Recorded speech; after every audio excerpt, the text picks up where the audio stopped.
Welcome back to another episode at Forge for Speed Garage. Recently, I got stranded by the roadside because of this burst radiator hose. Luckily, I caught the rising engine temperature before any major damage happened.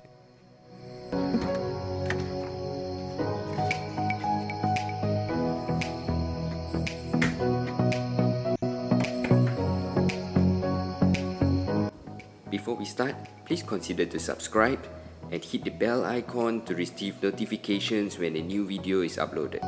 This is another look where the hose burst, which is due to wear and tear being at the hotter end nearest to the engine and the exhaust manifold.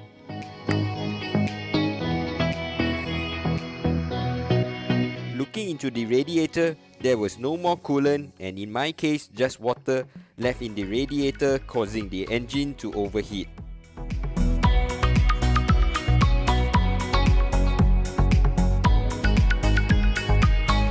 Let's get started. This is the return hose where hot coolant flows from the engine into the top of the radiator and cools down as it passes through before going back into the engine. This hose is held on by two clips at each end that need to be removed.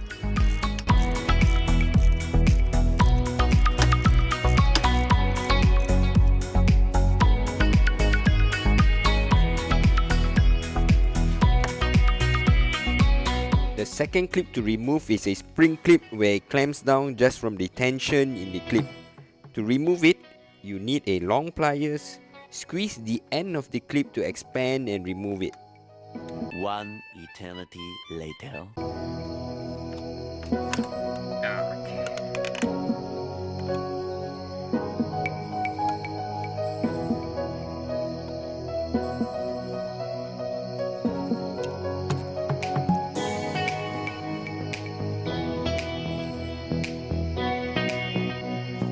This is what you will expect for not using coolant in the radiator. You can see the rust due to the metal being in contact with water constantly. Therefore, it is always recommended to use coolant whenever possible. Now, let's clean the rust up to see what is the condition of the outlet pipe. The outlet still has enough metal thickness, not requiring a replacement yet. Always compare the old and new part side by side to ensure it is identical before installation.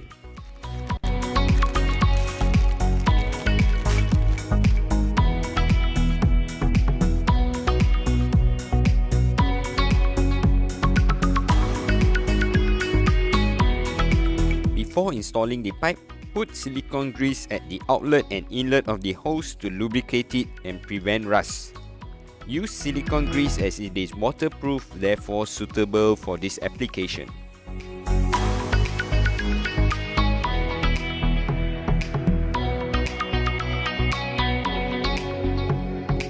It is recommended to get a new hose clip as the old one likely has weakened due to thermal cycling.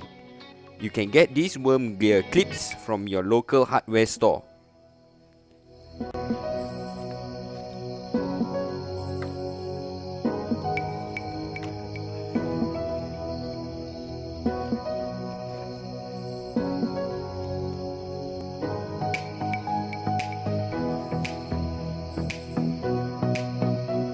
Using a ratchet, tighten down the clips.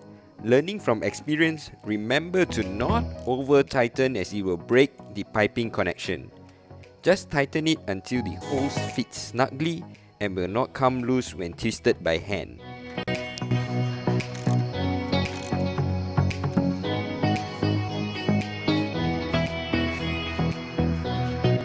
Next, we will need to fill the radiator with coolant or distilled water using a spill-proof funnel kit made by EP Auto. This kit comes with various sizes of radiator caps and connectors to fit all types of cars.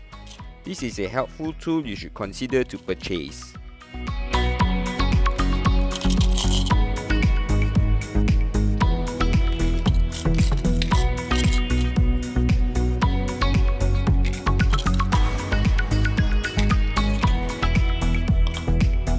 Let's fill up the radiator with coolant. I am using water here just because it is conveniently available.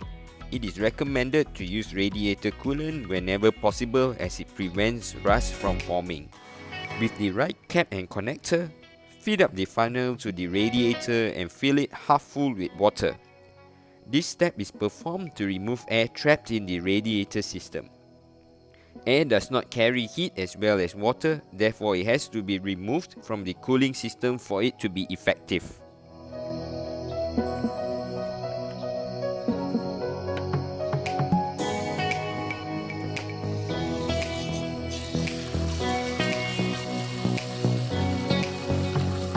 When filling up the funnel, it looks like the radiator is full, but actually there is trapped air in the system.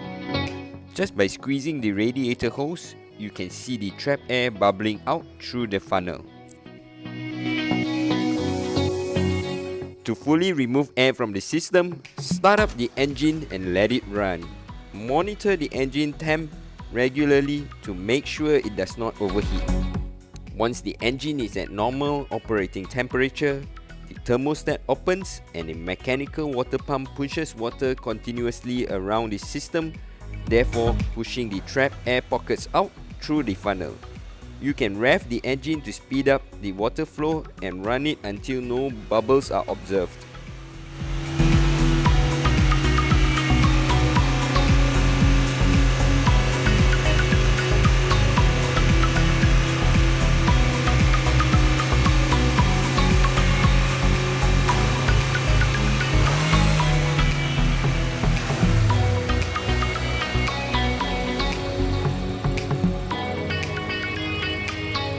Once the air is all bled out, plug the funnel to remove it and put on the radiator cap.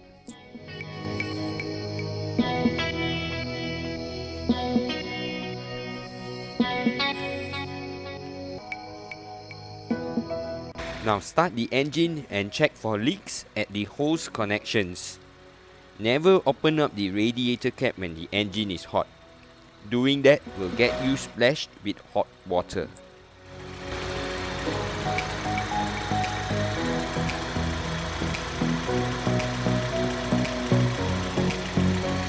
Everything looks perfect.